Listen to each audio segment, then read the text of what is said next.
The, Okay.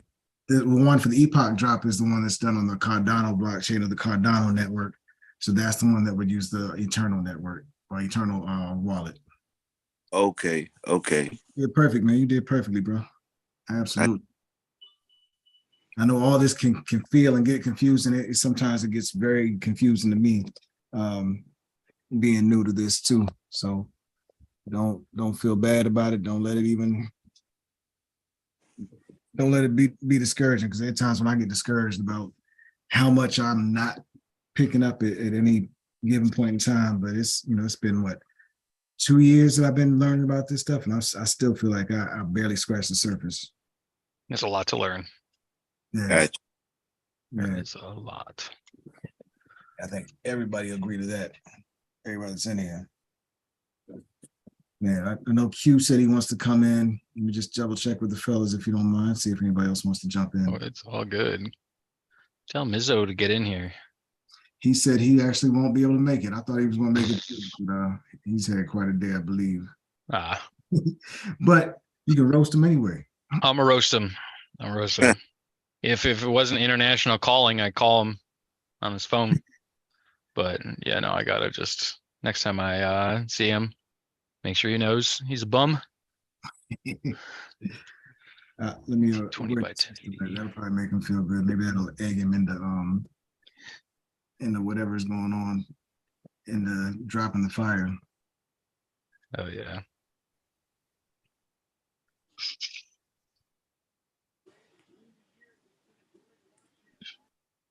And I've heard of one link. Let me get one more off to the crew. You about to say something, Zoe? Nah, I was just saying, where is everybody? That's a good question, man. I know it's a hard thing on Mondays, man. Weekdays in general, I think. I mean, it's not like anyone. I don't know. It was kind of a chill day today. I feel like of all the Mondays. I guess it depends on where you are, in the world, but I don't know if they celebrate in Canada the way that we do here. Yeah, I have no idea, to be honest, man. Like zero. It was Demo. All right. And I think Al B wanted to be here, but he wasn't going to be able to. What's up, Demo? Yo, peace. Green screen. Looks like he's about to perform for a minute. Man, I'm jealous because your autofocus is working and mine isn't.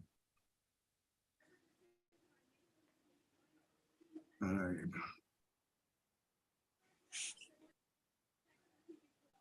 And we're on now.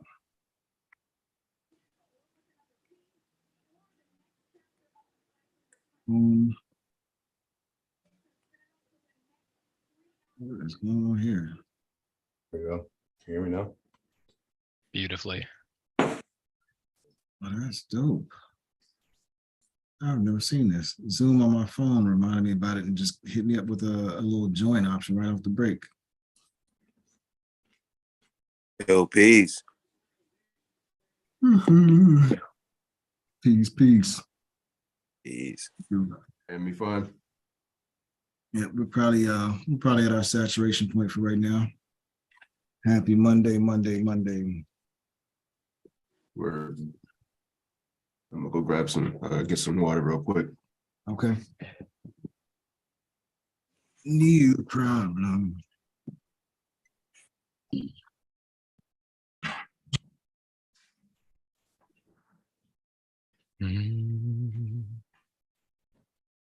So you said you got a lot going on tonight, Jimmy? Yeah. Well, fortunately, so there's I don't know if you guys are familiar with Book Token. It's it's quite literally a project that releases books in the form of NFTs. So when you have this NFT, you can connect to Book Token's website, and it scans your wallet. If you have the NFT, it gives you access to read that book right on their website. There is an author who's dropping a book in a couple of days. His name is David Wilson. He's had a couple, I think, New York Times bestsellers, but he was he had some questions about just Cardano related stuff in general, because he also does, we were in a space together a couple of days ago for Cardano over coffee, and he was interested in doing some audiobooks, and that's like my shit. So he had some questions just about how all of that stuff kind of worked and how you operate around there. But we're going to end up doing that tomorrow. So that frees up a little bit of time. I do have a couple mints that I need to get set up, but shouldn't be too bad. I'm glad that I was kind of worried that I wasn't going to get home in time for this. So I'm super fucking pumped that I could be here and join this so we can get this going. Yeah, we're all appreciative of that. We're all excited about that. So you say you're used to doing audiobooks, or you're comfortable doing that? That's your shit. How do you do them? Like, do you read them yourself, or do you mint them? What's your role in the audiobook production process? So I don't know how to read, so that'd be really hard. but so with audiobook, we actually, I kind of took it upon myself to, because like no one had done it yet. Like we have books. Let me pull this up, because I think this was something I was going to show you, and then I just probably fucking dropped the ball and failed. We went everywhere yesterday, man. I can understand. We did. Went on a journey. Yeah, it was a dope combo though, man. I appreciate it. During the holidays, I minted Cardano's first audio book. So what I did is, let me just switch that around. We did a Christmas Carol. I pushed this out like right before Christmas time. So I got it because a lot of stuff that Book Token does is in the public domain. So it's like, you know what? Christmas Carol's in the public domain. I can get this. I'm just going to make it. I'm going to give it out for free. There was an audiobook that was in the public domain too. So I got a full on, like, we got a full ass version of the book. I built like this whole piece here so you can read the book. And then there are 5 different chapters of the book, and I snagged just the audio pieces for him, and I uploaded in there. I can, and I do want to do some book reading. I think that would be really cool. I don't have the time or the patience for that. I have all the audio recording stuff. Like I've got a couple decent microphones, nothing too crazy. Most of what I record off of is from it's a Zoom H6. It's a pretty sweet little microphone, like for what I do. Like it's mainly just like shitty acoustic punk rock music, so you don't have to be good anyways. But it's this guy right here. Oh yeah, I've seen So that. I love this because you can like get different modules for this, but then you also have 4 XLR inputs, and it makes it super nice to be able to just run in a couple things like right off of this, interface it with the computer, or pop some AA's in it and just take it wherever, because everything I do for the most part is acoustic, so it doesn't take much to do. But yeah, with books, just trying to do that so we can get some variety in here. Hey, if you guys need readers, I'm down to actually do some volunteer audiobook reading. Yo, that would be cool. Like I'm first looking for, I want to find some authors who want to release stuff in some unique ways, and it would be cool to have like almost like a talent bench of readers that could do that, because it's honestly like a lot of people go like, how hard could it be to sit there and read a fucking book? But bro, like sometimes like it's like you can't miss. You have to read it flawlessly, and then we have to edit it and piece it all together, and yeah, it can be wild.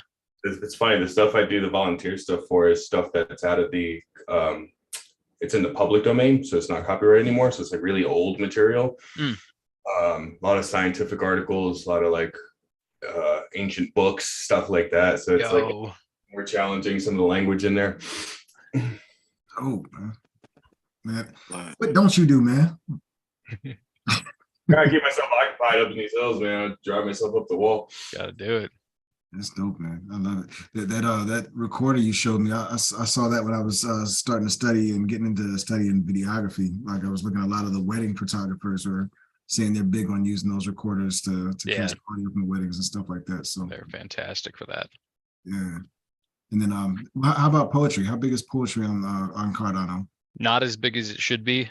I think that there's that's kind of the next step. There's a guy that I met at CNFTCon through Matt Diamond, who's an artist that you guys will meet on Saturday, and he published a book that was just like straight poetry, and we're working on. He has to get some of like the, when you release things on like Amazon or whatever, they make you keep it exclusive to Amazon for a certain period of time.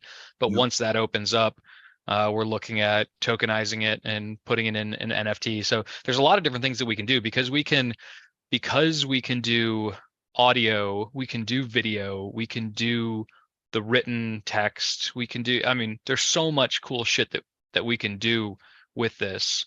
We have a lot of options for that. But yeah, poetry is, I think, something that probably should be more prevalent in the space, but it's just like those artists aren't here yet. Like, so think about, I mean, they're here, but they're not in numbers that are calculatable. I think of the majority of the NFTs just in general aren't very original.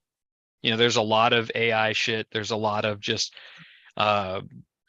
which is fine. Like some of the AI stuff looks really good and that's cool. I think there's a market for it. But like I think that when you talk about like lyricists and poets, like that's art on like such a different level that I don't know that some of the people who are in this space will appreciate yet. Because you got a lot of degens, right? Like people want to collect like monkeys that look sad. And it's like they don't necessarily give a shit about like something as like real as poetry, at least from my experience so far. You know what I mean? Yeah. Well, it'll be Which kind of sucks, but yeah, my fiance's planning on dropping something next month. She's working on a poetry book. We do visuals for it, like we record and film some interesting visuals for her to go along with her poetry and all that. And she's trying to figure out how she wants to release it. So when it's time, she's ready. I'll reach out to you, man. See what. Bro, I would love to put something together because I think that there is a large group of people who would appreciate that, and it just doesn't exist. It doesn't exist here yet. Yeah. Okay. We'll definitely reach out, man. For sure. Boom. All right. So do we want to get into the Epoch drop? I know it's a Monday night. We want to give everybody a chance to ask whatever questions. I don't want to monopolize anybody's time this evening because I can ask you questions all night and we can talk about any and everything. Yo, I'm chill. I got until 3 a.m. So don't actually go until 3 a.m. because that would be a fucking marathon. But I'm available to answer anything that you guys have. There's not a silly question in this. It's very new. I know that Cardano is different than some other chains, and so I want to kind of attack it from a just I'm used to explaining this to every single type of person. So like don't feel like your question might be too basic or like a dumb question or whatever, because that so far I haven't encountered one of those yet. Yeah. Well, I mean, we're gonna have people from understanding levels from, I guess we could say, somewhat intermediate all the way down to I hate NFTs and digital assets on to I'm just starting to get familiar with what a wallet is. So I think if we can try and cover that range, hell yeah, as best we can, it'll be helpful to us and our community. Yeah, absolutely. And if I and if I give an explanation and it still leaves some to be desired, just let me know, because sometimes I find myself doing that. Like I live in this space and I have lived in this space for the last year, like hardcore. So sometimes I don't realize that when I open my mouth, I just like sound like a buffoon, not explaining things well enough. Yeah, it gets pretty easy because I mean it's like you're starting to talk another language at some point, and you don't realize that you're so immersed in that new language that you're speaking a new language that people don't quite understand. So right, I get it. I'll try and ask as many questions as I can to get us as close to the simplest explanation as possible. But even I sometimes drop the ball and miss that. So if there's something that's not understood by anybody else on the call, just please feel free to jump in and ask the question. However however the question comes to mind. Don't worry about trying to word the question perfectly. We can all figure it out together, because that's what the people who are listening and watching will need from us. Word. Cool. Well, I guess one of the first things that would probably be helpful is to just go into what is Cardano. I think that's a great starting point. We're talking about Web3, blockchains, cryptocurrency, NFTs, because GRYSKLL just dropped our first NFT on the Cardano blockchain through Six City, or with Six City. He took care of all the extra legwork. He made sure he walked this dog all the way through. He told us every bit of information we needed to provide to him for him to do this. It's a promo drop. It's not one that we did for profit. It's one we did to introduce ourselves to the Cardano community. But I'm sure there are a lot of surrounding questions around that we should cover and touch on. Jimmy, would you mind just touching on what, maybe let's start with what Cardano is, or what a Cardano NFT is? Sure. Yeah. So Cardano is just a crypto blockchain, just like tons and tons and tons of others that exist today. A couple things that I think Cardano does uniquely and differently is just how they handle their transaction validation. So a lot of you are familiar with Bitcoin and Ethereum. Ethereum, while they have made the switch from proof of work to proof of stake, proof of work being, mining and things of that nature to validate transactions and to mint new coins. Cardano is a proof of stake, so it doesn't rely on, it doesn't rely on big graphics cards, miners. In fact, you can. Let me grab this because this is my favorite example. You can validate transactions on something like this. It's a Raspberry Pi. It's a tiny little, this particular one was like a $65 computer. You can do your entire minting service through something like that. You can run stake pools off of it. And there are a large group of people who do this and specifically run them off of solar panels to have like no carbon footprint on there, which is pretty impressive. Cardano also does a whole lot in terms of, I feel like we see, or personally, I've seen a lot more humanitarian efforts coming through Cardano over the other ones. It could be just because like Cardano is relatively new, so we're not seeing as many projects as where like your Ethereum projects are just, there's new ones coming out every second. Most of them are rug pulls. And so that's a story for another day. Cardano NFTs are, I'd say they're pretty on par with any other NFT. When people have their like baseline idea of what an NFT is, a lot of people think it's a JPEG, it's an image. And for a large portion of NFT's history, which hasn't been very long, that's been the case. The really neat thing is now we've started to be able to incorporate higher levels of multimedia in these assets, being obviously like music, videos. I just showed you a book with audio attached to it.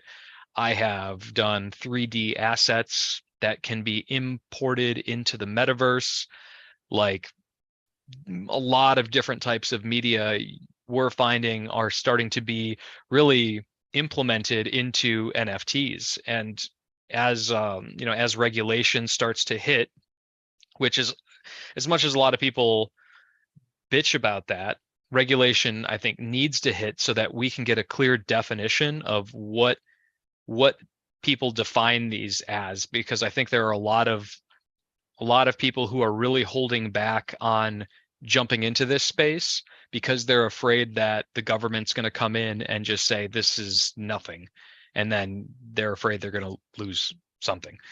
So I think regulation and at least the clear definitions are really important, so we can get an idea of what certain governing bodies define as what type of assets these are. And once that happens, I think we're going to start to see way more people come in. And for example, up in the top corner of my screen, it says Go Key.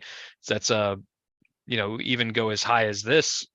this is a project I'm working on with my buddy Craig Immel, who's the owner of Goki, and it is quite literally tokenized real estate and making home ownership and property ownership like recognizable and attainable through blockchain, which is kind of crazy. Like if you think in a couple of years, it could be very, very possible that you may have an NFT in your wallet that represents the ownership of your home or your vehicle or something, some other tangible asset that you own in the real world. It's very, very likely that we'll start to see those types of things going, because one, transferring those assets is super easy. It's very transparent. It's a good way of I mean, it's super, super transparent. Everything on the blockchain is viewable, even though addresses are, to whatever extent you want to be anonymous. But I think those real world solutions are really going to start to come in once people realize what it is that we can do with them. So like right now, everyone is just seeing NFTs as sad monkeys. But once they start to see the music coming in, the video content coming in, the real world type solutions happening, and how blockchain can solve some of those problems, I think you're going to see a huge influx of people who are bought into that system. That makes I sense. know it's kind of a long-winded explanation, but there's a lot to talk about in that sense. Yeah, I mean, you could go on forever with the answer. Honestly, there's so many different facets and ways to look at it. But based on that explanation, before I jump, I don't want to just keep jumping in and overrun anybody's opportunity to ask any questions in case they want some more clarification. Anybody else have any other questions before I go in? Cool. Perfect. Right. It makes it easy, right? You mentioned, I want to make sure that we break it down as simply as we can. You mentioned minting. Would you mind explaining what minting is? Yeah. Minting is, I almost look at it like just as you would mint, like your governing body would mint money. It at some point in time, it was really nothing. And as soon as they stamp their name on it, it says, 5 cents or 1 penny or $1, it is minted. They've minted. The process of creating that asset, which we all agree has some kind of value. So the process of minting is quite literally taking a data set and we just make the tokens. That's all cryptocurrency is, in a sense, is just a digital asset. It's a token that it can represent whatever we decide we want it to represent. So if we want, in a lot of the cases that we're talking about, if we want it to represent just ownership of a song or the ability to listen to a song, cool. In cases of some other bigger tokens, you look at, we just look at Cardano, for example. Like the Cardano token, ADA, is just a token. But the second that we make a match with the US dollar and Cardano, well, now it becomes a liquid asset. It becomes something that we can buy and sell. And so the minting process brings it into existence. And then what you do with it is kind of up to you. It depends on what our use case is. Like there may be some things that we just want to mint to have. Like I have my son, he likes to draw. And I think it'd be really cool to just like mint those drawings as NFTs. I'm not going to do anything with them, but I want to keep them because they'll be there forever. And that's cool. At the same rate, I had a guy who's a friend of mine now. He wanted to make a token that, he wanted like 1 billion tokens that people could buy. So we minted 1 billion tokens and we matched it up with ADA so that people can buy and sell it with ADA. So yeah, minting is just bringing it into existence. Perfect. And bringing it into existence on that particular blockchain, right? So yes, sir. Yeah. Once it's on, you make it on Cardano, you don't take it anywhere else. It's got to be, what they have is called a native asset. So Cardano is the home. It's like it's the home. It's like your base asset. The native assets are tokens or NFTs that are created as a subcategory of that blockchain. So you'll never have like the 6city token that's minted on Cardano able to move into Ethereum. Technically, I guess it could be possible with certain types of bridges, but normally it's in 99.999% of all cases, it is specific to that blockchain. Yeah, and I guess, to even break it down simpler, a definition of a blockchain. I mean, we mentioned the names of some like Bitcoin, Ethereum, Cardano. Do you have a simple definition of a blockchain? Yeah, a blockchain is, I mean, it's hard to say because I want to say that the blockchain is everything, because it is. The blockchain is everything that's happened with that cryptocurrency. So with Bitcoin, for example, the blockchain is the ledger. It is every transaction that's ever been registered on Bitcoin since day one is part of the blockchain. And what's neat about blockchain is you can go back and look at the first transaction in Bitcoin. You can look at every transaction that's ever happened and see where those things are going. Now that would get really, really confusing because there's just a lot of, to us, arbitrary numbers. But yeah, the blockchain is just the ecosystem that works on, and it is comprised of just all of the transactions that have happened. So like when you're on Cardano, if you have a node, which is what you need to build in order to mint and create your own assets, you need to have a copy of the entire blockchain like with you on your computer, which is kind of cool to think about, that every single person who runs a relay node on Cardano or a stake pool has a copy of every single transaction that will ever happen on Cardano. Kind of neat. That's beautiful. And is it fair to say like a blockchain is like a network? Yeah. Each one is its own network, so to yeah, speak. it is its own. Yeah, that's probably a much better way of saying it in simplest terms. Is it is its own network that just is everything that it is comprised of. What's that? Public digital ledger. Public digital ledger. Yep. There we go. Yeah, and then the ledger keeps a record of all the transactions that have taken place on that network. And then you mentioned the word node. Nodes are, in this case, nodes are always computers, right? Yes. So each of the different computers on the network holds a copy of the transactions that took place on that network. Is that kind of simplified way of saying it? May not be perfect, but it kind of gets the point across, right? Yeah. Cool. That's beautiful, man. And then you mentioned one other thing that I think we should probably clarify: stake pools. I think this may be a good time to mention that. Is that? Yeah, absolutely. So there are a lot of ways that we incentivize, and crypto in general incentivizes people adopting and using their system or their network. For Cardano, the stake pool is probably the best way of doing it. So the stake pools promote decentralization by allowing pool operators to create essentially a relay node, a validator node, and a stake pool.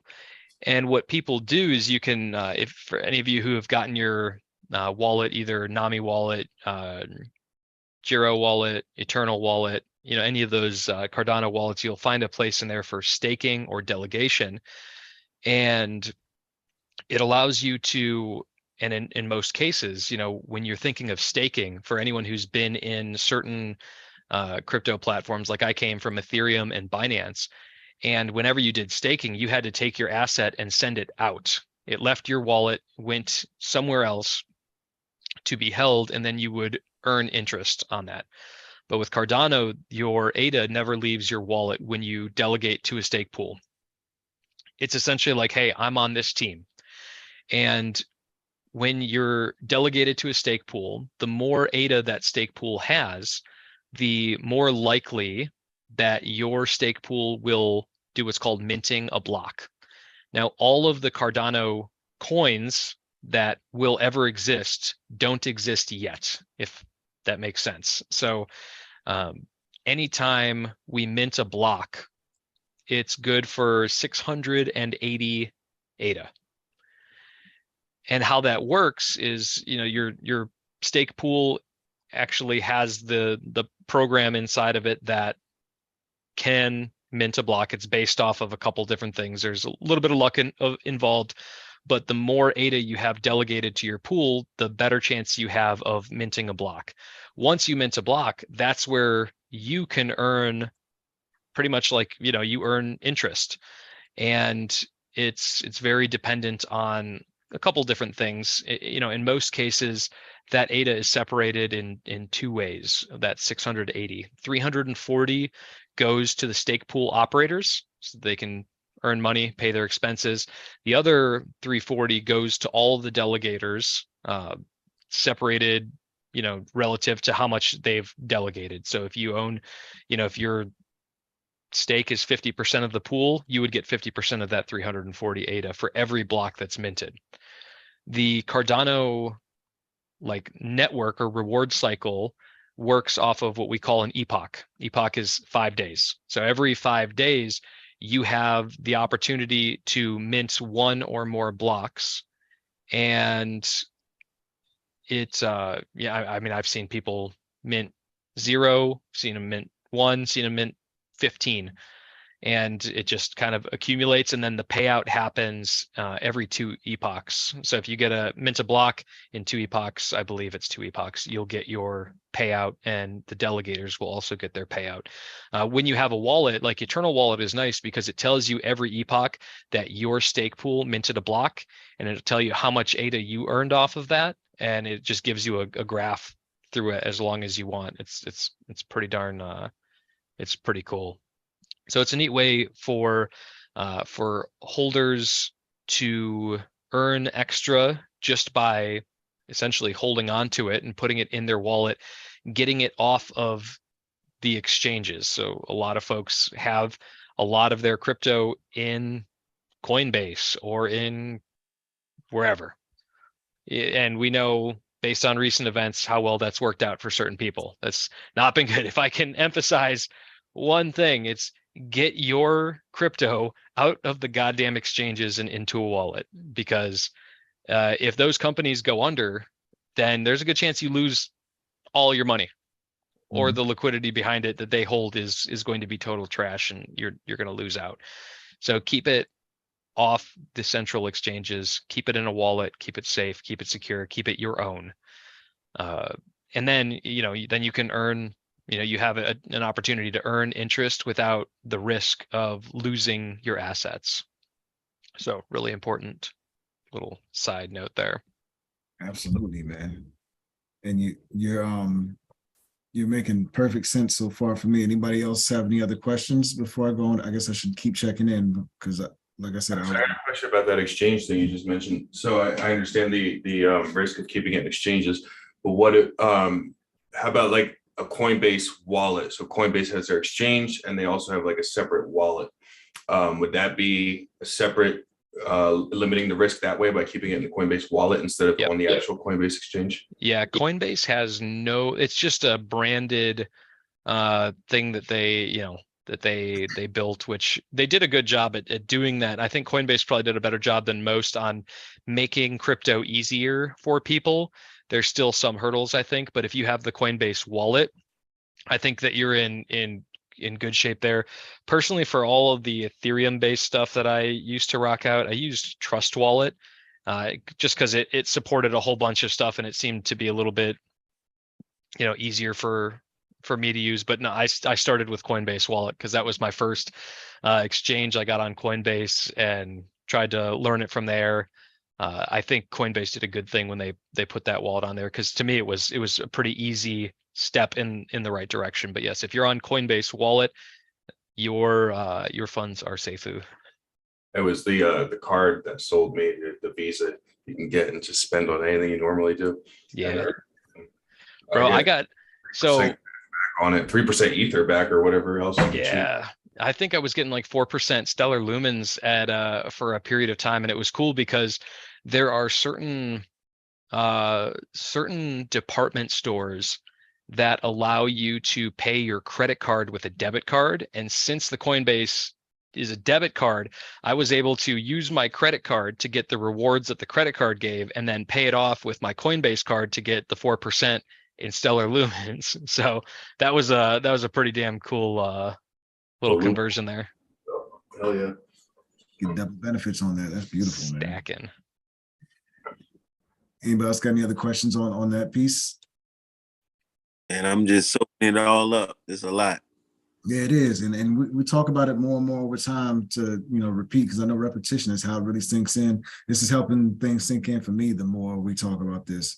And I think one important thing to mention with Coinbase and Coinbase Wallet, to kind of make it even clearer, is you can get a Coinbase app from the App Store on iOS or on your iPhone. You also get the Coinbase Wallet app. It's a separate app. You take your Coinbase app, and that's what's called a custodial wallet, where all your money is held with Coinbase, kind of like holding your money in a bank. If you transfer your funds from the Coinbase app itself to Coinbase Wallet, now you've taken your money out of your bank and you've put it under your mattress, basically, so to speak. So now it's not with them. Now it's what they call decentralized. I don't know if that's bulletproof and it's absolutely yours. In that case, if there's some backdoor or anything, I'm always Mr. Tinfoil Tingles. So I always think there's a chance there could be some sort of risk still there, but that could just be me being Mr. Paranoid. One other thing you mentioned was minting blocks, right? What is the process for minting a block? Who initiates the process, and how do they kick that process off? The stake pool, and I'll be the first to say that I am probably not the best person to explain the mechanic that actually causes a block to be minted.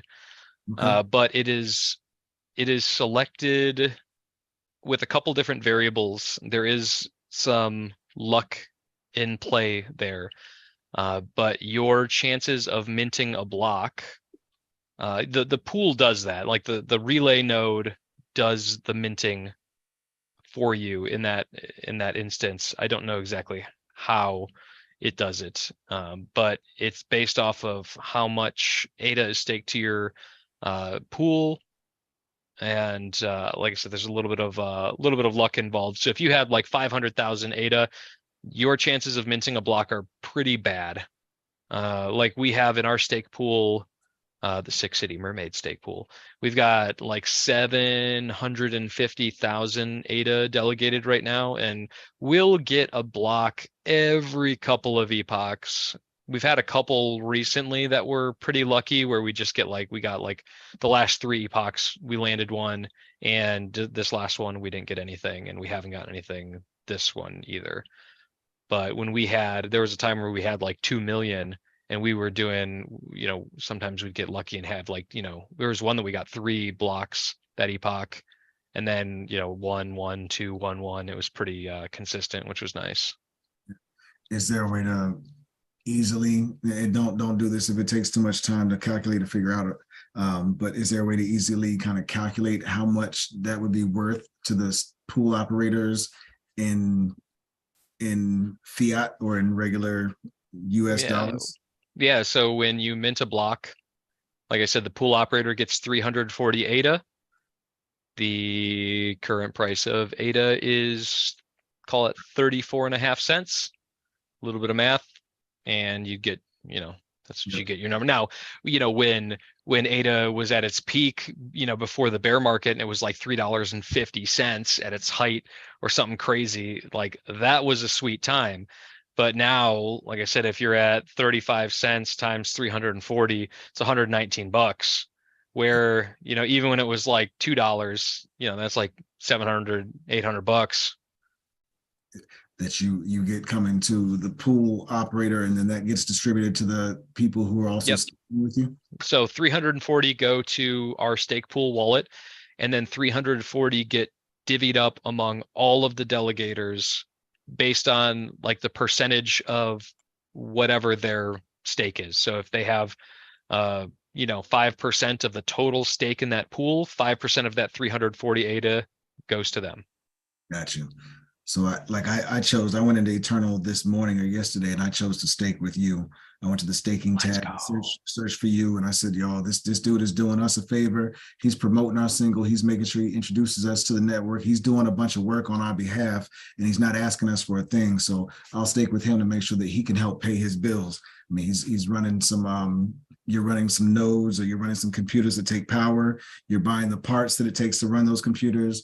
You're taking time away from your family. So I'm like, for all this work that he's doing, that's benefiting us by getting us introduced to a whole new community and possibly a new audience, and maybe getting people who are going to buy our services, products, or whatever, buy into us at some point in time. I appreciate that. I want to make sure that this guy gets a little something back. Oh, yeah. We keep mentioning ADA, and I think it's important to mention what ADA, to clarify what ADA is for people as well. Do you mind jumping on that real quick? Yeah. So ADA is just that's what we call the Cardano coin. So, you have Bitcoin, it's a Bitcoin. Ethereum, some people call it ETH. I've got like 5 ETH. I don't have 5 ETH. I wish I had 5 ETH. I don't have any ETH actually. But ADA is just the Cardano. So if I say, hey, I've got, this mint is 2 ADA, you just know that it is 2 of the Cardano base coins that are currently 34.6 cents. Perfect. That makes sense to everybody? Yep. Cool. All right. And one other thing you mentioned, which is Web3 terminology that probably took me about a week to understand what it was, because I was hearing about it on Twitter Spaces all the time, and I was, I had to pretend I knew what I was hearing and understood what was being talked about. Was a rug pull. What's a rug pull? Bro, I don't want to talk about a rug pull. So a rug pull can happen in a lot of different ways, and it's really important but I mean, it's very important that people know about what a rug pull is, because it's one of the biggest things that hold crypto back. It's a scam. So it can be done in many ways. A rug pull is creating an asset or something that I'm selling you, you buy it, and then I leave. That can be done in a couple different ways. And it's important, especially on Cardano, there's a couple things that you want to look for before investing. Like there's some due diligence that you need to do. But there were a lot of times where people would, and this is, like I said, I came from Binance. So what would happen, and I've been rug pulled so many goddamn times, is the team would create their token. They would create a liquidity pair with, whatever, a small amount of money. Everybody buys in. They exchange their money for the token. And now the amount of money versus the amount of token is way different than it used to be, where there were way more tokens than money. Now you have way more money than tokens, but that team may have, I don't know, half of the tokens. And in times they would just sell all of their tokens, take all of the money. Now there's no money to back those tokens. So people are left holding just a token. There's nothing up against there for them to swap it out. And then those people who created that token just leave. So just the rug pulled out from under you, you fall on your ass and you lose everything. And that happens with tokens. It happens with NFTs, where, they have this really cool, maybe artwork, and they sell all these NFTs, and the second they sell out, they go, peace. They go, peace. It's like a Jenga tower. Eventually, they pull that one piece and it all collapses. Yep. And it feels bad. Like I've lost a ton where it's like, these people seem legit and everything is cool, and next thing you know, they just ghost you. Absolutely ghost you. And so like you can't stop it all, because it's just like there are always going to be scammers. But the thing that I like most about Cardano is there are a lot more people who are public. Like when I was in Binance, you wouldn't dare get on a video call with somebody, just because like most people wouldn't, and I'd ask, like when we get into projects, it's like, hey, can we hop on a video call or a phone call or something? We don't do that. It's like, okay, well, that's a red flag. Yep. So I think that if we have enough people like this, where we can create a strong community of people that know each other and trust each other, we can help sniff out the bullshit and find the legitimate projects that are trying to build and artists that are trying to work in this space and elevate them.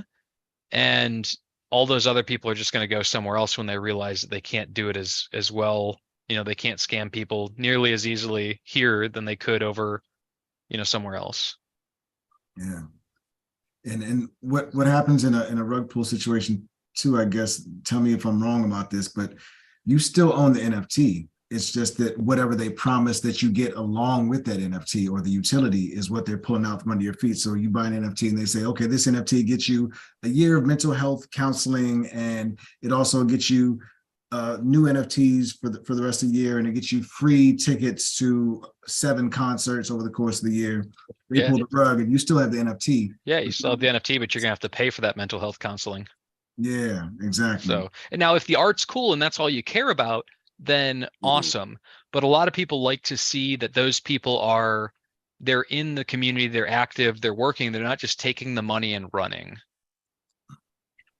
So if you're just, there are certain NFTs that have been rug pulled. I love the artwork, and I will buy them at the heaviest discount because everyone's just selling them for the minimum. And it's like, I actually just legit like this artwork. I'll take this all day. But you know, like you want to see, especially with tokens, I think you'll see a lot of NFTs turn into rug pulls. Tokens are probably the worst because everyone just wants to find that next token that just goes ballistic, right? So they don't even do their due diligence. They just buy it and hope that they don't lose everything.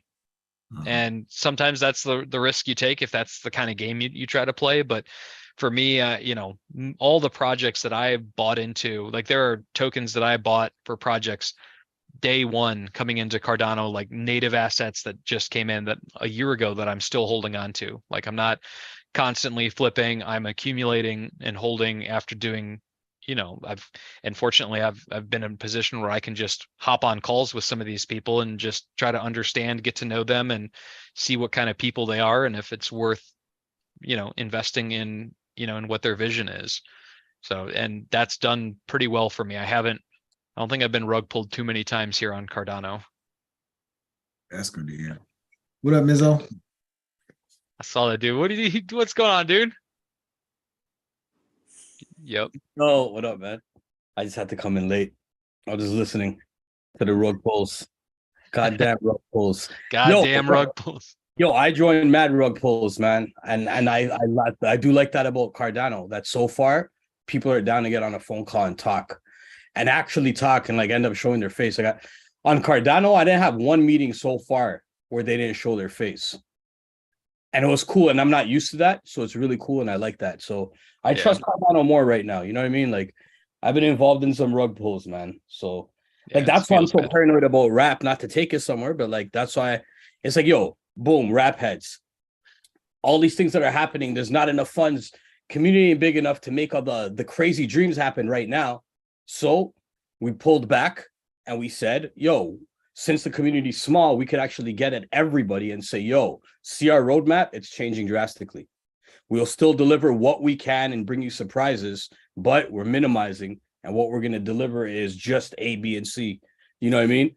Because like running away too, that's another reason I've been paranoid. I'm like, yo, I want to disappear one day. Am I going to be rug pulling? No, because what was promised will still be there. And no value is going to be taken out when I leave. The value is going to be with the community. You know what I mean? So rug pulls are an important thing to understand. People don't want to talk about it, but it's important to understand because that's what makes like new users scared. Like if you're a new user and you get rug pulled on your 1 or 2 first investments, yo, you're out. It's done. Out. Yeah. Well, that's why the term pyramid scheme is always associated with crypto. And it's, these rug pullers that are to blame for that. And that's essentially what a rug pull is. It's a Ponzi scheme, pyramid scheme. Yeah, I mean, there's a bunch of them. I mean, I'm looking right now. The biggest one coin, they took 10 billion.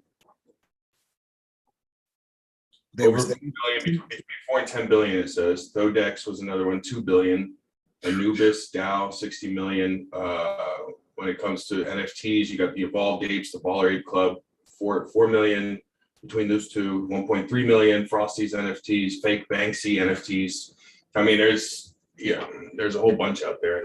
Like you guys are saying, you gotta just be careful, approach with caution, ask questions, and make sure everything you're doing is get as much information as possible. yeah. Hell yeah. And one of the I think that's one thing that's I feel like is different about me when I look at and approach NFTs is I don't look at them as necessarily investments, so to speak. For me, I look at them as ways, well, I do, but in a different way. I look at them as ways to invest in an artist. So if an artist is selling their music or their artwork, this is a way for me to give them direct funding and money for their work and cut out the middlemen, give them full control over the process, and help them stay away from banks, fees. If they want to be anonymous, cool, that gives them the opportunity to be anonymous. It's just a way to support artists when I bought NFTs in the past. Is that common from the people that you guys have come across, or is that very uncommon for people purchasing? Do most people that you guys know come in here looking for an asset that they hope is going to appreciate and value that they can resell or AKA flip? Most people. Yeah, I think so. Most people on ETH, I'll say. I don't know about Cardano. Most people. Yeah, Cardano does have there are a lot of collectors. There are a lot of people, and I see that mainly in the music space because like there's not a lot of flipping in there. Like some people may get it, because they're like, hey, this is some of the very earliest. Like you think about some of the earliest music NFTs that exist or what we're working on right now, in the grand scheme of things. And that could be big. I don't see as many degens in that space yet. So I get to interact with a lot of collectors, and just with some of the other things like we were talking about with the comic books and with some like the actual physical assets that I'm working on trying to procure. I cater to a lot of collectors, but there are definitely people who expect some financial gain or would not mean, I guess, expect, but hope for. Seriously hope for financial gain in the long term. Gotcha. That's perfect. If I may add on, if I'm supporting an artist, I'll do what you're doing. I'm supporting the artist because I'm supporting the artist. But if I'm supporting a project that has no social impact, then I'm looking to get a bag out of it. Yeah. You know what I mean? Like, yeah. And I'm sure, like I didn't do well with stock market stuff either. So that's part of the reason is just because the understanding and the education is part that I got to get myself up on. If I ever do want to look at this as something that I'm going to be investing in, but I think this is just a great way to create ecosystems for artists, ways for them to create value for themselves that isn't bound to or tied to the normal crap. You don't have to depend on Bandcamp to sell your music, for example. You don't have to depend on a website. You can come to a community of people who are very similar to you or like you and more likely to want to buy your product, because most people who are in this space as artists are also entrepreneurs and are thinking with a business mind as opposed to the mindset of, well, I just want an audience and I just want people to buy my stuff. But no, I understand that in order to get an audience, I have to build a community of people, and I have to work and engage with these community. I have to build meaningful relationships with these people in this community in order for them to want to support me and buy into what I'm doing, so that I can keep putting out more and more music, or I can keep putting out more and more videos or whatever. That's kind of my mindset when it comes to this space. Something else you mentioned was degens. I've heard that mentioned a couple of times, and I've never done any Googling to understand what that is, but that term flies around all the time. Mind breaking down what degens are? So, I think of degen, I guess we could probably start with the actual definition, because it probably, let's see if I can find something that it's all, like a lot of people use that as almost like an endearing term here. Because like most, so it's like degenerate, is immoral or corrupt. But like, degens, when we say it, I think it's just people who are they just like they're buying into whatever to make a profit. People are just buying and flipping and snagging up whatever they can uh in hopes of profiting off of it. It's all about the bag. Okay. According to Urban Dictionary, an affectionate and self-assigned term that members of the crypto world refer to themselves and others. Even though it stems from degenerate or degenerative gambler, it is generally used as a badge of honor without negative ideals. Okay. So we're rebels, kind of, so to speak, is probably how they look at themselves, huh? Or Yeah. somebody calls themselves a I'm also seeing someone who truly believes crypto projects to the extreme degree of overconfidence without caring of any consequences. Yeah. That's a pretty good definition too, I think. But yeah, that's That works. Last question I had on here before we go into American Cursive and the Epoch drop and how that all that went. Just in case anybody wants to pick up and learn a couple nuggets here about what we're doing and why we're playing around in the space is we say tokenized. Can we clarify what it means to tokenize something?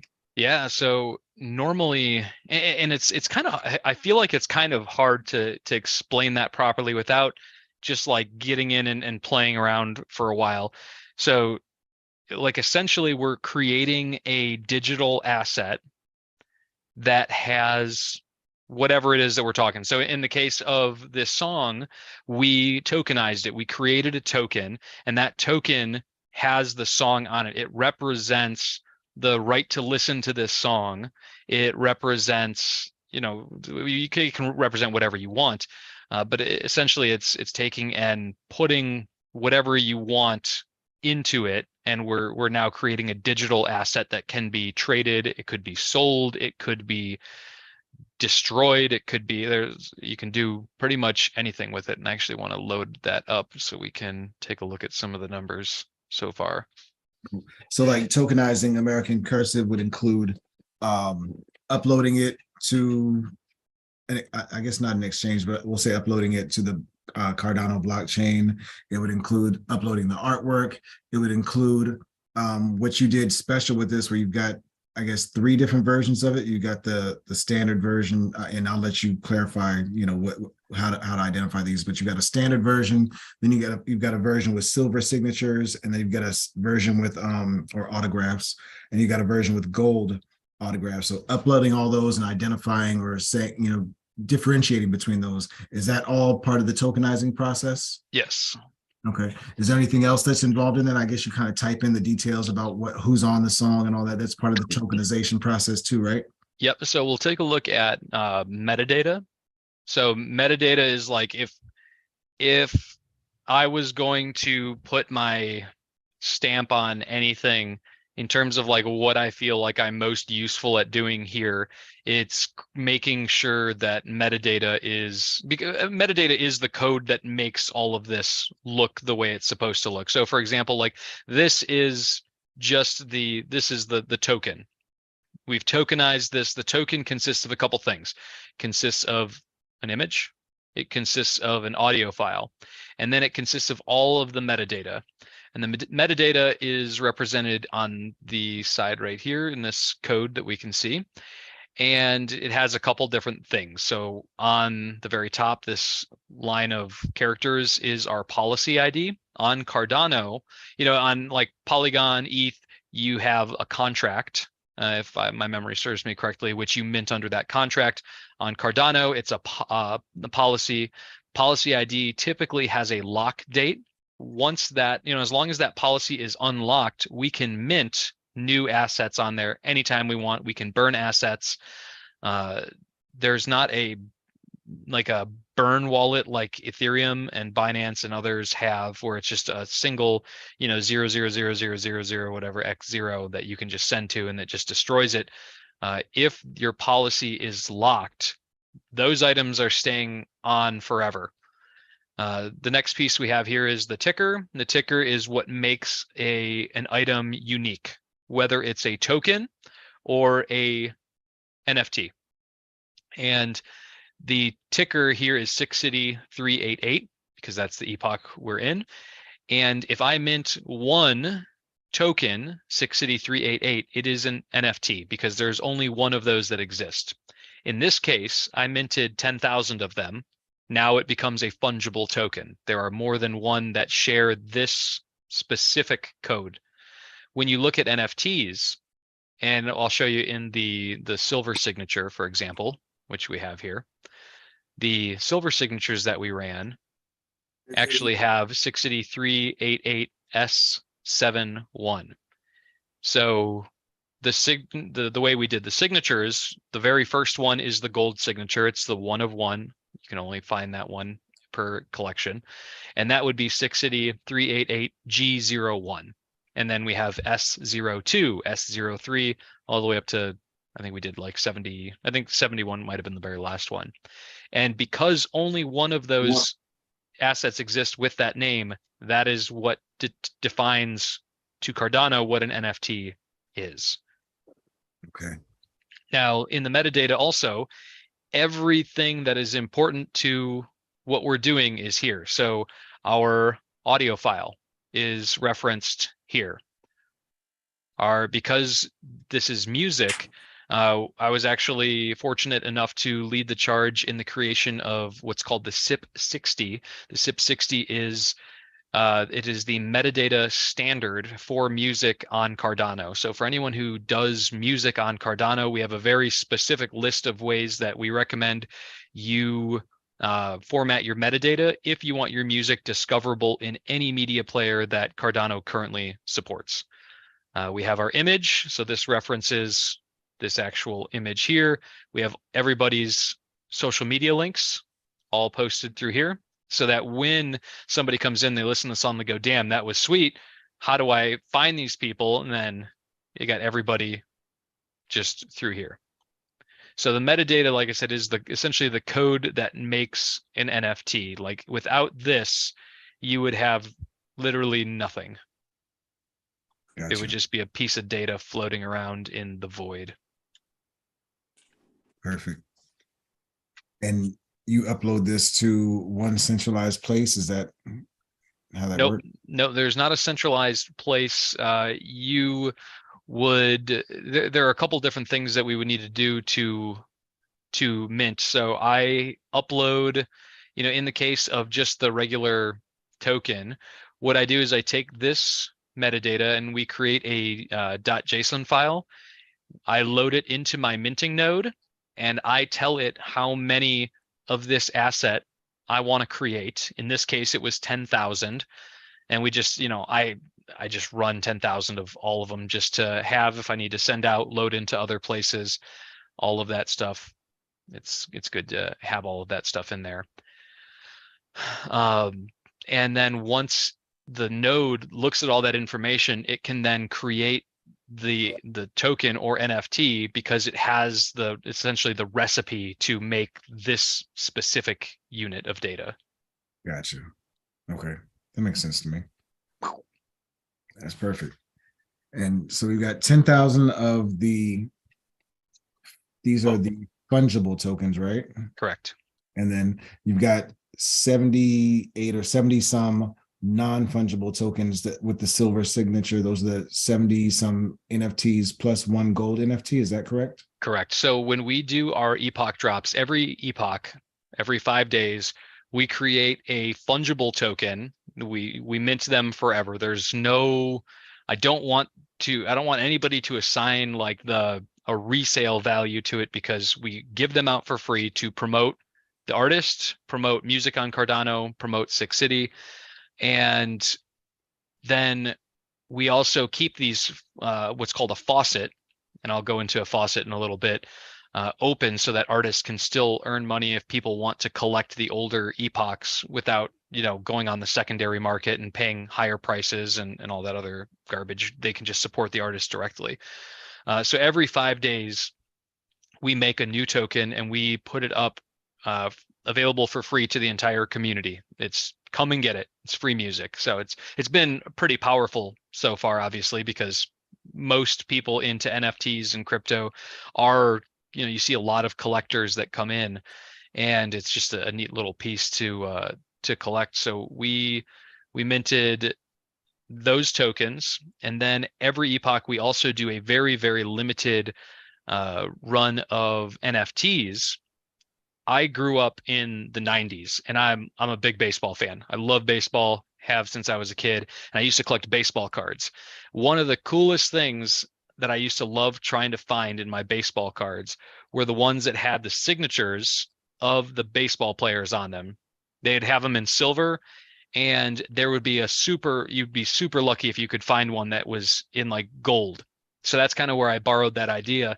But I wanted the artist because like I'm trying to introduce artists to this space. And these artists in most cases are available to the community. They're hopping in spaces, they're joining communities, they're creating their own communities. So to be able to have something that they can sign their name on as a more personalized touch, when the average listener never gets to meet an artist that they like. And how cool is it that you can, in most cases, just hop in my Discord server, and like that dude who was in there yesterday, Malik, was breaking down some of your lyrics. And that dude was going like he really enjoyed. Like I love that dude because he's really into the music. But like most people would never have the opportunity to speak with an artist at the level that they can with what we're doing.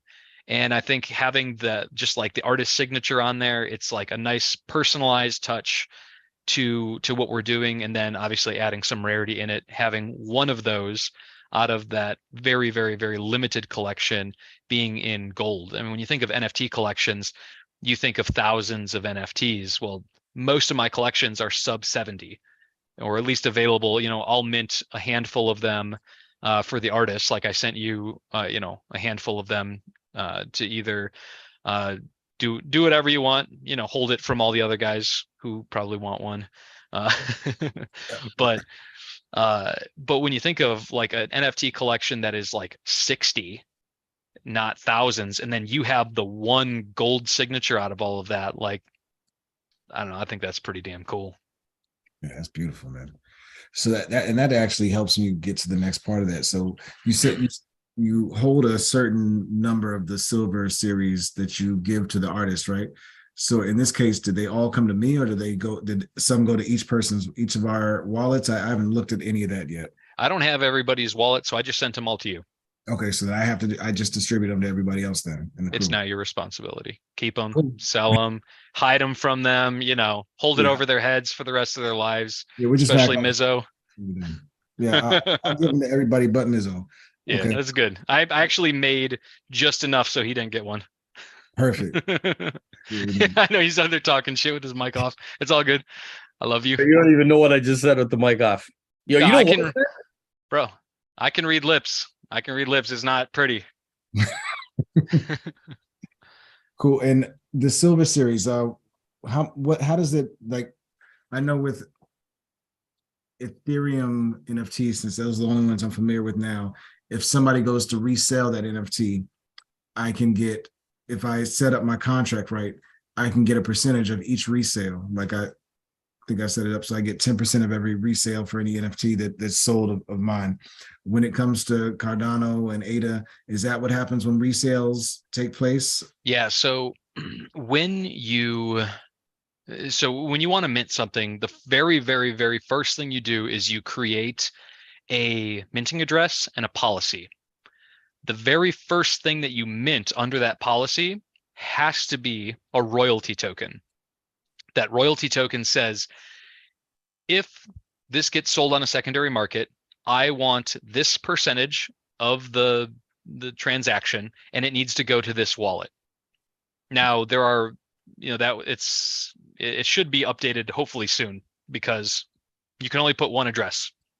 Okay. Certain marketplaces like JPEG Store have done a good job of being able to adjust it. Like, for example, I recently took over the Charles token, this little happy bison boy down here. And one of my concerns was, okay, well, I'm taking over this project. We're going to still be selling all the legacy NFTs, but the wallet that's attached to the royalties is theirs. I need it attached to mine so that those funds now go to me because I'm now the owner of this project. And there are like JPEG Store is really, they're like one of the biggest reselling marketplaces on Cardano. Really good too about everything. Communication is really good. Love them. Okay. But right now it can only go to one address. So all of the Epoch stuff is under one policy. So it all goes to one address that I have set up for it. So my plan is on probably a quarterly basis to look at all, we don't have a ton of secondary sales, but is to kind of look at those things and pay out accordingly, to make sure that happens. And hopefully soon we'll be able to add, a little bit better payout structure for royalties to make sure that it gets distributed more fairly. But right now it's not, it could be better. It could be way better. Okay. Can you do something like, I know Mizzo, for example, I know you've talked about multi-sig wallets where you can have it so that multiple people have to sign off on a wallet before something can be transferred in or out of that wallet. Is that something that can happen in Cardano? So in a case where we as a group are putting a song up, is it possible to have it so that all comes out to a multi-sig wallet and then we just distribute, we get together and say, okay, it's time to distribute whatever funds are in here to each of our separate individual wallets? Yeah, you could do that. You don't need a multi-sig wallet to do that. There's in Eternal Wallet, there's actually a great mechanism that is called a transaction builder, where you can just enter an address, how much do they get, enter address, how much do they get, and you can just split it up like that. But multi-sig wallets are they're starting to become more and more normalized, I guess. I personally don't know enough about multi-sig and how all of that works. There's a lot to it from what I've read, and I don't understand half of it yet, so I'm still working on that. Okay, cool. Well, that helps. Shit, I think I am fresh out of questions here from my end. Does anybody else have any questions, any thoughts, ideas, feedback? That was easy. Oh, Cool. yeah. Yeah, I mean, we could also take a look real quick at a couple of things. So the Signature Series, I believe it was sold out in under 2 hours, which is pretty damn awesome. Yeah. That's Wow. you always love to see when that just rolls right on out.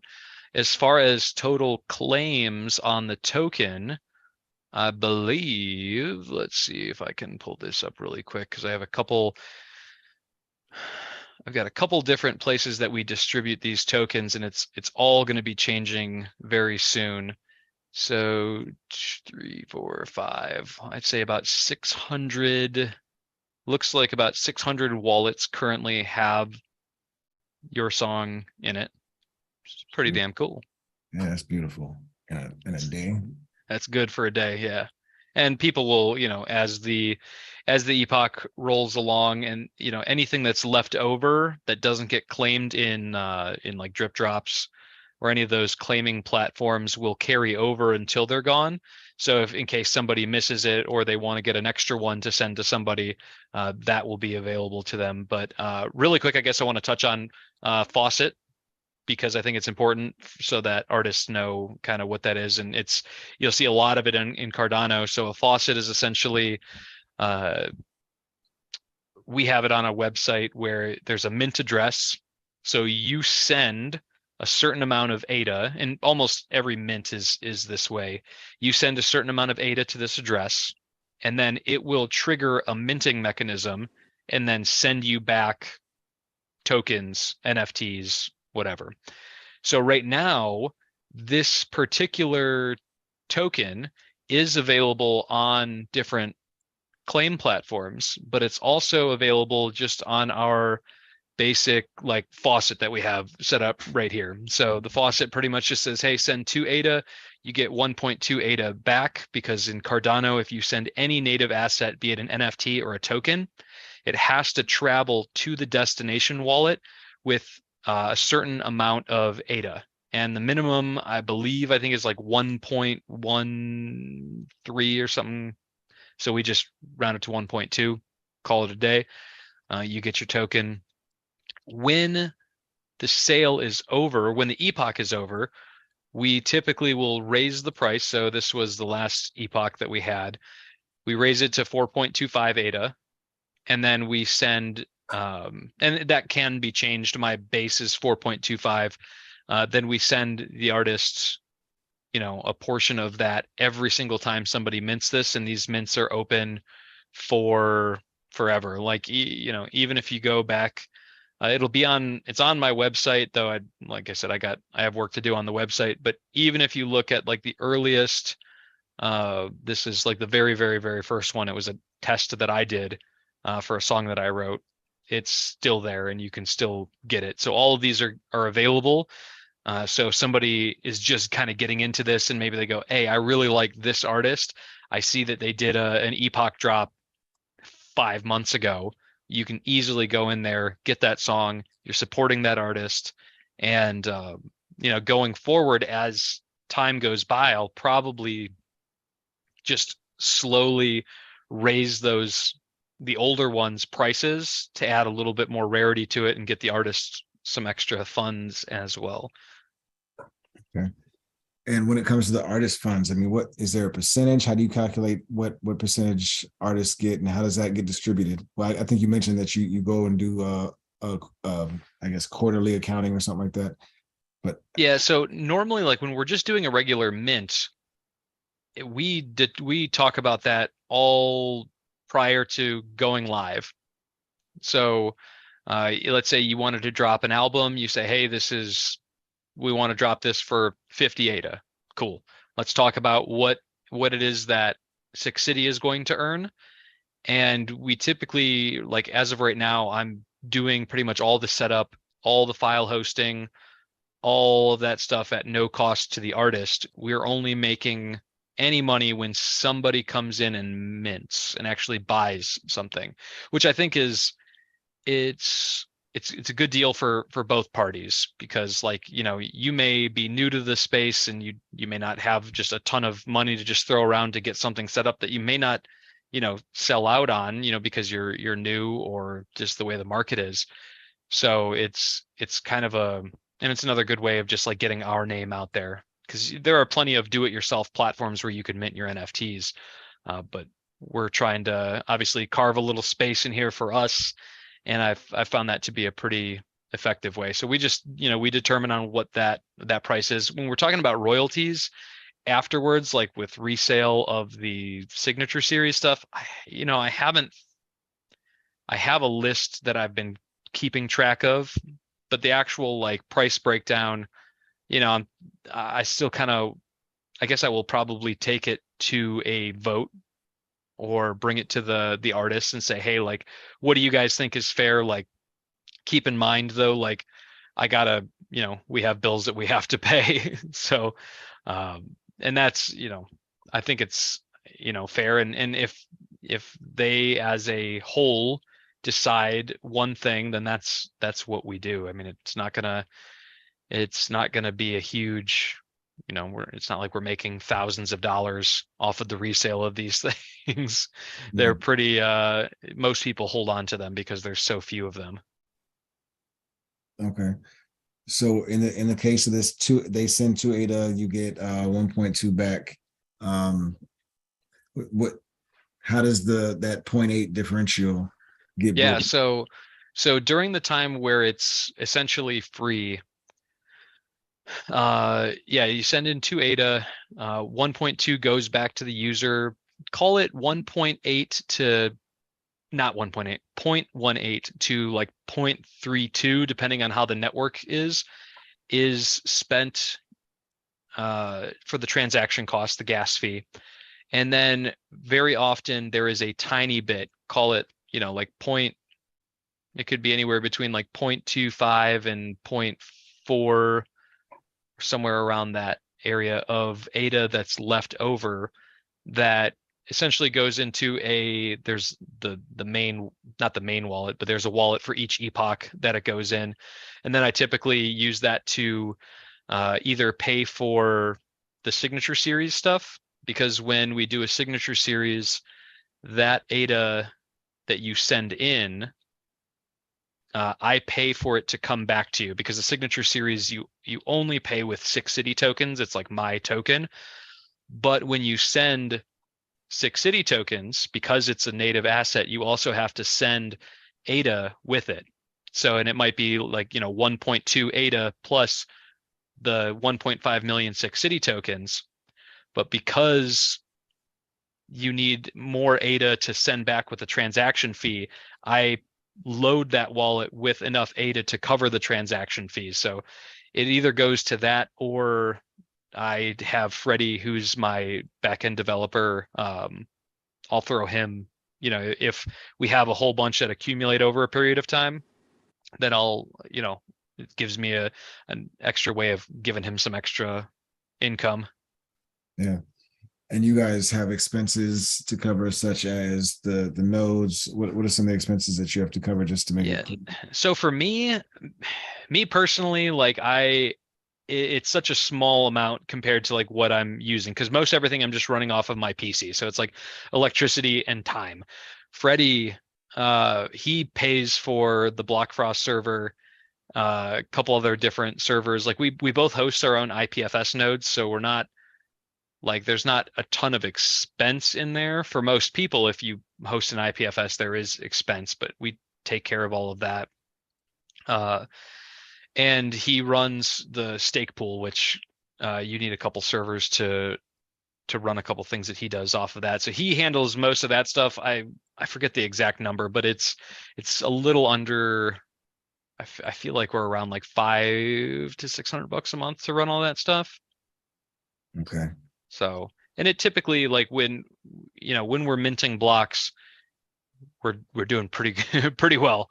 But obviously the whole goal of Six City is trying to get music on Cardano. So, my hope is that, hey, we featured this artist. Let's talk about dropping an album. Let's talk about dropping an NFT collection, EP, something that we can then earn on. Because even if we're earning like, 0.2 ADA, like most people don't use the faucets that we create, the send to ADA. Most people will just use drip drops. So for example, of all the tokens that have been claimed for your song so far, only 6 have been done off of our faucet. The other couple hundred have been done off of tap tools or drip drops. Okay. And that's a perfect segue, actually, because tap tools and drip drops, we talked about those. You kind of showed me drip drops a little bit yesterday. You mind showing what drip drops is and how that works? Absolutely. Yeah, so drip drops is a really cool platform that allows projects to essentially get exposure. So this is the platform. If your wallet is staked to a pool, I think that there's a minimum of 100 ADA that you have to have. Some, like I know Tosi Drop and Tap Tools have a minimum of 100. I think it might be 50 ADA for drip drops. We can enter our wallet address here, check my drops, and here are all the tokens that we can claim. And you can claim up to 10 in a session. It costs, we'll see. I think I've got 10 selected. At the bottom, we can see, yep. If I want to claim this, actually, I don't want to do that just yet. It typically costs around, I think, like 2 ADA to claim, and it gives you, it gives you the ability to learn about different projects. Some of them have actual value that you can buy and sell right now, and it'll actually tell you if it does, like the pricing down here. But I have Charles token. It's a token that I recently took over. We got this up on drip drops because I'm trying to now rebrand this and start to get a community built up again. So I have this in here, and you've got typically I think they have some total withdrawals. You're looking at, thousands of people coming in here, pulling these tokens, and you have all those thousands of people who may not know what Charles token is or what some of these other great projects are, and it gives them an opportunity to get a little bit of that token, do some research on it. It's not something you're going to get you know, you're not going to pull these drip drops tokens and sell them for, you know, $1,000. You're going to have, you know, a tiny bit of the token, but you can accumulate it and eventually it could be, you know, worth something, but it could also be worth absolutely nothing. But it gives you an idea of what projects are out there and allows you to get into their communities and learn more about what they do. So like the 10,000 that you mentioned would be available through drip drops, not the signature series, right? Correct. The signature series it's an NFT collection. These are more for fungible tokens. So if we look here, this is newly listed on drip drops, which this one is. So I could select this. I can check this out. It links to pretty much, you know, like whatever we want to link it to. You can view it on Pool PM. Pool.pm is the website that we go to. You can look at the contents of your wallet and listen to your music. Soundrig.io is another great website and great project that you can connect your wallet, and all music that you have in your wallet you're able to listen to, which is pretty damn awesome. Yeah. And there are opportunities right now because there's like no like premier audio player or something where you can create playlists and shuffle and organize your music and stuff like that on the Cardano network yet, right? Correct. Hope to see that soon. Yeah. Shoot. I had another question. I forgot what it was. Oh, so the signature series, the NFTs then, how do people buy those? Where do they go to buy those? Well, the signature series NFTs are launched pretty much exclusively to our community. So the people who are in the Discord server are typically, like, if you're interested in collecting these, you're probably in the Discord server. I will post it there first in the signature series NFT section of the channel, of the server, I mean to say. And I'll post it up on Twitter so people can grab it. But the Discord typically gets about a minute head start, and that's where they're sold. It's off of a minting website that we have. And like I said, it's first come, first serve. You can buy up to 6 at a time. You can only buy them with the 6 City token. So in the link to, if you know, you can either claim 6 City tokens through Tap Tools or Drip Drops, and pretty soon Tosi Drop, or you can swap ADA for them from our faucet that is linked in the Discord server and on 6city.xyz. Okay. Oh, and I think I've finally tapped out on questions, man. Anybody else got questions? So I have a random question. Am I staked to your thing, man? I'm so confused. Let's find out. Let's do it live. All right. So Can't tell.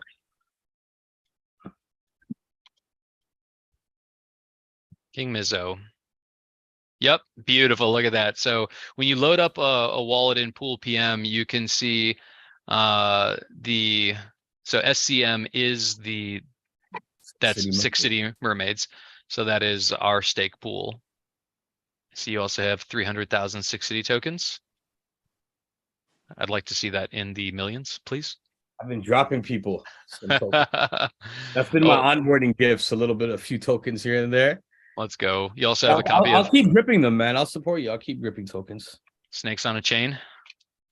Let's go. I love this game. Yo, yeah. You know, you already know. You already know my hopes and dreams. Right. We can do it. See how far we can go. Everyone's just like watching. Yeah, so if you remember the old computer game Snake that came out back in what, the 80s, I guess it was. This is a custom version of the game that 6 City made. That I guess, what do you sell it from your site? Yep.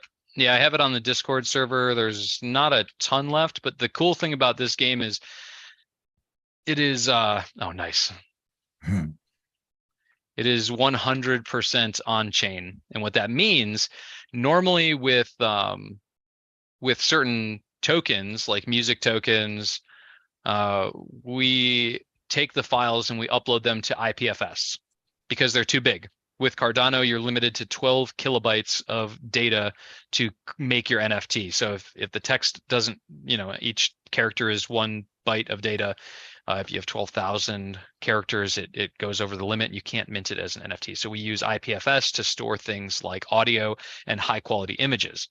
The cool thing about the code, the actual code for the game of Snake, is it can be written in HTML. And it's also, the code for it in HTML is smaller than 12 kilobytes. So we can convert that code to base 64, which most of all these, web browsers, wallets will read, and we convert it to base 64. And this code here represents the entirety of the code for the game Snake. So just by putting these letters in the order that you see them in, will create this beautiful game. That's dope. That's in less than 12 kilobytes. That's a small amount. That's a super tiny amount. That is, very tiny. So like you can't, an MP3 is way bigger than 12 kilobytes. So you have to store the MP3 separately on another server, which is what IPFS is what is it? Interplanetary File System is what it stands for, something like that. And it's basically, IPFS is a whole bunch of different servers across the internet have a copy of this particular file or your MP3, so that if somebody wants to go download a copy of the MP3 for, at some point, they're not going to get, server down, you can't get your MP3 because it's spread out across the internet all across the world, right? Yep. All right, cool. Did I have any other questions? We talked about so much yesterday. I'm looking at my notes from yesterday, see if there's anything else from there. Well, what you're doing, you're pretty much a solo operation. You're doing this, well, not solo. You've got one partner. You mentioned, what was his name? Freddie. So Freddie's a wizard. You and Freddie, but you also have a lot of goals, aspirations, and things that you want to accomplish with your mission on Cardano. What would you say is your mission first? The mission is to make Cardano the #1 spot for music. That's, I think, the goal of Six City. And then I will use the skills that I have to just make that happen. And then while I'm doing that, if there's, I'm constantly looking for purpose. You know what I mean? As weird as that sounds, like, constantly in search of, more meaning, more purpose. And if I can be useful here, like I said, that's how we all win. Like if everyone is just out for themselves, then you're in like a dog eat dog space that just doesn't help elevate people. And Cardano has too much like good going on to do that kind of stuff. So if I can be in a space and bring in a ton of people, elevate them, like, it's eventually we're all going to elevate. That's the whole purpose of all of this, is to get us all in a better place and really utilize the technology for good. Like there's so much good that can come from what we're working on and how we're working on it. And it's just like, just building, teaching, making sure that people are kind of, aware and trying to sniff out as many bad actors as we can and get them out of this space. It's just like, and you gotta, any community, if you have some people who are trying to do harm, like you gotta either help fix them or get them out, because they're going to cause so much harm to the population, and education and transparency, I think, is some of the most important things that we can do. And that's why, that's why I said in the beginning, like, I love the fact that I can hop on a video call with someone and be able to talk about this kind of stuff, where in some other spaces, that was never a thing that you could do. You would never dream of doing that. Yes. So that's how we do it. Okay. And with your mission, with you and Freddie doing your thing, we talked about some of the things that you need, or that would help you be more agile and more effective at what you do. I got a couple notes. one of the things you need is more artists, more musicians, so that you can make sure that you keep these Epoch drops going with fresh new music and keep introducing new artists to the other people in the Cardano community who are usually people who are supporting social impact or social good causes, right? Obviously you need money. Everybody needs money in order to I need money. keep the lights on, obviously. Yes, sir. You need help with web page design and updates, things of that nature, right? Yep. Yep. Let's see. And right now you're looking for artists to fill the slots for the March through June Epoch dates, right? Yes. Yeah. So Most of those dates, at least. catalog, let's see. So currently we are booked until March 11th. So I'm looking for, and that's, so March 6th, actually Rax is on March 6th. After that, she's the last one that I have here. So I'm looking for March 11th onward. Obviously, as much as I can fill it up, like normally the nice thing about doing this since March 31st of 2022 is if somebody just, and I've had this a couple of times, not a ton, but sometimes I've had an artist just totally ghost me. Yeah. And it's like, okay, well, shit, I need to drop this thing tomorrow. What am I going to do?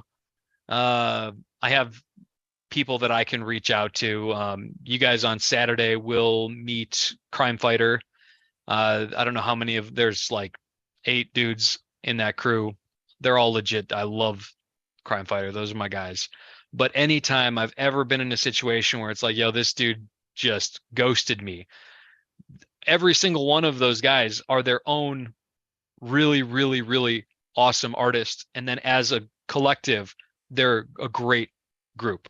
So they've always got something just on the back burner that's like, yo, here we go. I've already got artwork ready for you. I already have their signatures on file. So I just plug and play. Those guys have saved my ass a good couple of times. But I'm at a point now where I've got some really solid relationships with some musicians who have been, if something like this happens, I know that I can call on them and they've got something ready to roll. Odd Shape Shadow is the same.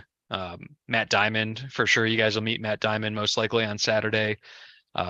I've talked to that. I think I talked to that dude like 3 times today already. I freaking love this guy. He's a great artist down in Baltimore, Maryland, and he'll just call me on the phone. Like sometimes, like he called me randomly at like 11 p.m.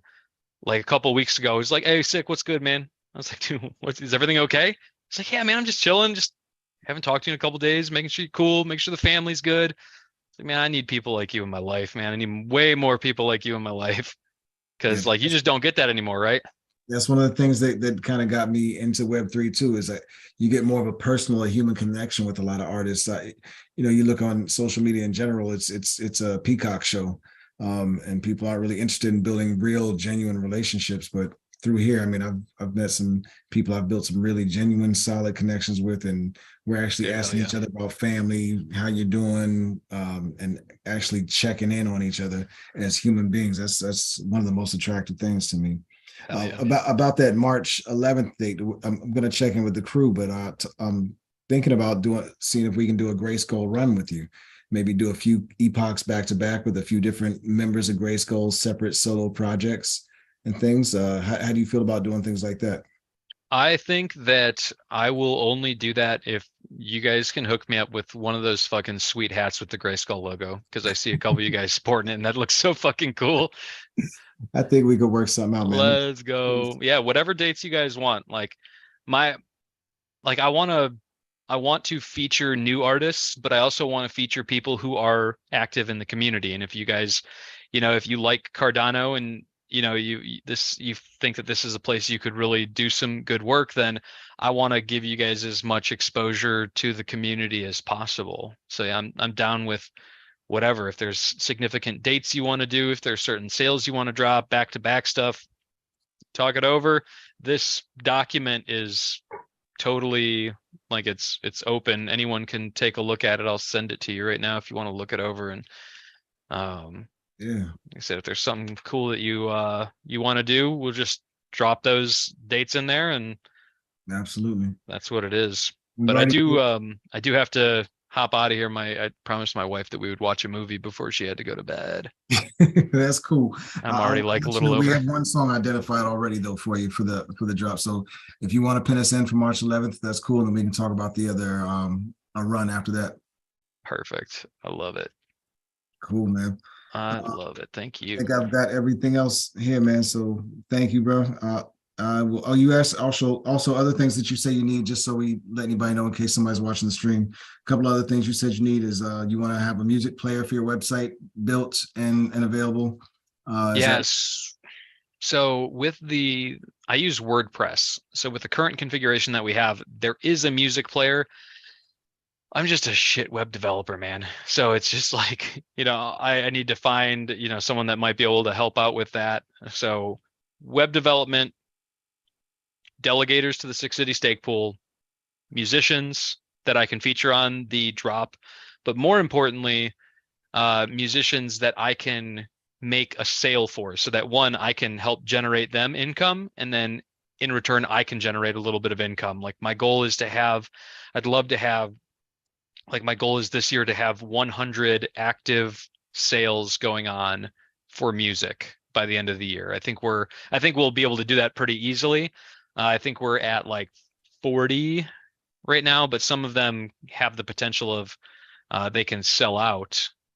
There are some people who want like an unlimited sale, where it's like almost like your digital download, to where someone wants to support the artist. It's a fungible token that they can mint to support the artist.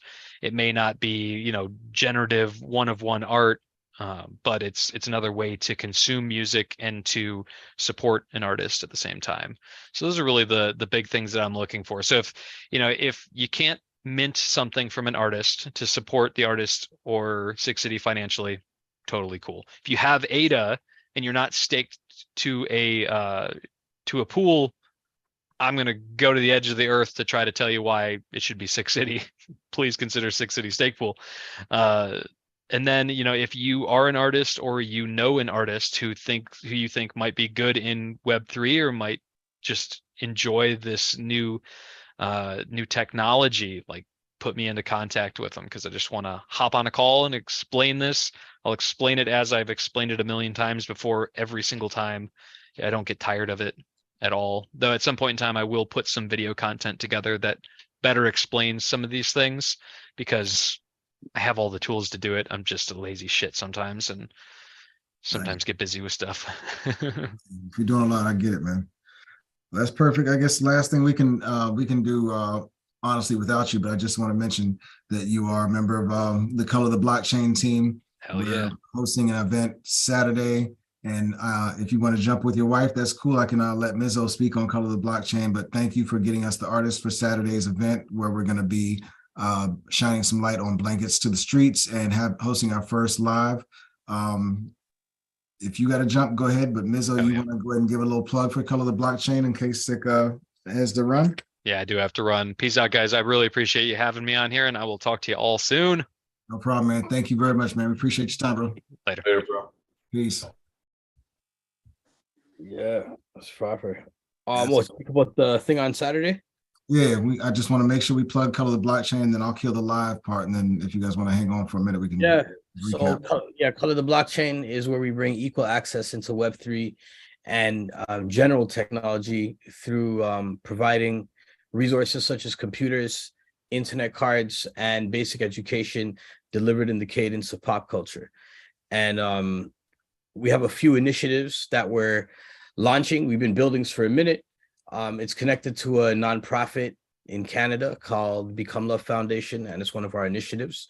And this initiative is going to be pushed onto the Cardano blockchain, where we're going to have a few collections. It'll be revealed and spoken about soon, you know what I mean? But you'll be able to support two of our initiatives. One initiative is where we raise funds to bring 5 youth computers in an indigenous community somewhere in BC. And then we will teach them how to build those computers. Those are Pi computers. You could look up Raspberry Pi and probably Banana Pi, like Dot Pi. There's a bunch of them. It's these small boards, very portable, very light, and those are like computers, and you can build them. So we're going to teach these kids how to build them. And now they're going to have these things. And with it, we will program it to make sure it has different programs, maybe a music making program, maybe something to do with digital art, whatever it may be. We'll ask the community what they really need before we program it. You know what I mean? And the other thing we're doing this Saturday is part of our second half of our initiative right now for Call the Blockchain. We're onboarding IRL in real life charities and social impact projects that are focused on people of color and women, and even ones that are led by people of color and women, to color the blockchain. And what we're doing is on Saturday is our first episode where it's an onboarding stream almost. We come through, we let the in real life charity or social impact project share what they're about. We connect them hopefully in real time with other community members from Cardano that are like-minded, and hopefully put them in the same room if it's possible so they could get to know each other. They could already build some bridges, find some resources while they're getting understanding. And we teach them how to empower their fundraising campaigns through using NFTs and cryptocurrency. You know, that was a long-winded one, but that's one of many that people will hear. I know they're hearing it, if you're hearing it live or hearing it recorded. There's a lot to say, and there's a lot to do, and there's a lot of work to do. You know what I mean? And while we do this work, the more work we do, the less words we'll have to say. But right now we have to explain everything extremely thoroughly. And this Saturday is our first event, 9 a.m. PST. We have Blankets to the Streets coming through. It's a charity from Seattle where they give people blankets. And it's a dope cause. We believe in it. And boom, they're going to be there speaking about the cause and learning about crypto. So come through and learn about what they're doing. If you're one of the people in the space, come through and support them. You know what I mean? Teach them, because we've all been taught by somebody. So teach them, each one teach one, you know, and let's just do this, color the blockchain. Bam, let's go. You say bada boom, bada bang, go palm trees and mangoes. It's no palm tree and mango time right now. We're on the grind. It's That's pause for a minute. Yeah, one other thing about Blankets to the Streets, they're based in I think you said Washington, and they're actually providing blankets to homeless people in 27 states.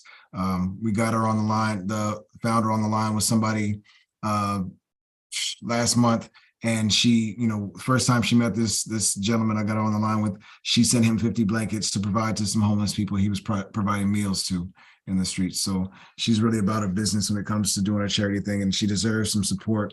She I don't want to say too much more before Saturday. Get to know her. She's an amazing human being who just has a big ass heart, and she deserves the support. One of the other reasons one of the things we're doing with Color the Blockchain is we're looking for support primarily right now on the Cardano network. We're building with the Cardano community because that's a community that is so focused on social impact and social good. So those are the people that are most likely to give to a charitable cause and to help. Even if they're not giving money, they may give time, they may give referrals, they may just give more of a spotlight, attention to it, and help. They really are passionate, that from what we're understanding and from some of the meetings I've sat in on, these people are really passionate about helping people succeed when they're trying to do good for other people. Right. 100%. Love Cardano for that. Honestly, I love Cardano right now. Like, for a minute, I wanted to jump into Cardano. When I was doing the Roadman crypto stuff, we were researching more, and we'd also always have to, when we're highlighting social impact, it would be Cardano, most likely.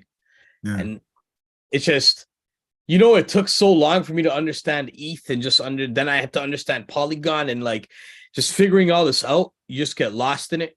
And it just felt like so much work. It's like getting a new piece of music equipment.